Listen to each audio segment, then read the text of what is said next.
کمیته کار با زنان و اویله حکومت تاجیکستان در فیسبوک خبر داد که در پی نشر ویدیوی بدرفتاری یک خوشدامن با کلینش کارمندان شعبه زنان شهرداری اسفره روز 19 ینور سال 2023 به جماعت چورکو سفربر شده در جای حادثه با کلین و خوشدامن و اهل اویله صحبت نموده سبب چنین مناسبت ننگین خوشدامن را معین نمودند. همچنین با شرایط زندگی این اویله از نزدیک شناس گردیده با هر یک اعضای این اویله خصوصا با خوشدامن و شوهر و عروس خانواده صحبت‌های انفرادی و فهماندگی گذرانیده شد.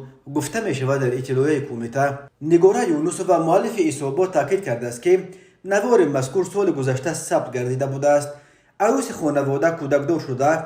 حالا مناسبت کلین و خوشدامن خوب است، اما بسیاری و بازم کمیته زنان را به انتقاد کشیدند که چرا از این حالت پیش آمده چنین دیر، یعنی بعد یک سال و اون هم بعد به اینترنت راه یافتن نوار خبردار شدند. در اطلاع همچنین گفته می شود که با جلب زنان فعال و خادمان دین و سابقه‌داران در چورکو با مقصد پیشگیری زوروری در اویله، پیشگیری پشتخوری اویله ها و حادثه های نامطلوب یک نشست برپا گردید. کمیته گفت در جماعت چورکو و دیگر دههای اسفره حادثه ننگین در شبکه‌های اجتماعی نشر شده عروس خوشدامن را سخت محکوم کرده. سبب رخ دادن چنین حادثه ها را در جهالت و معرفت پست خوشدامن ظالم، کاستشوی ارزش اویله، ندانستن فرهنگ استفاده بری تلفن‌های موبیلی، رعایت نکردن عادی‌ترین آداب معاشرت و احترام بین اعضای اویله در برخی از اویله ها دانستند.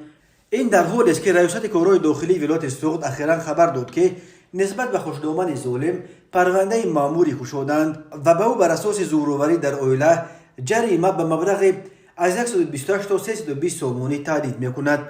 یادآور میشویم اخیراً در اینترنت دو ثبت ویدیوی نشر شد که در آنها طرز خیلی بد مناسبت بلکه حتی ظلم و ستم اهل خانواده نسبت به کلین این خاندان نمایش داده شده است. بدرفتاری نسبت به کلین به اندازه است که او حتی حق نداشته است که بدون اجازت خوشدامن و خواهر شوهرش یگان غذا یا حتی یگان پاره نان بخورد.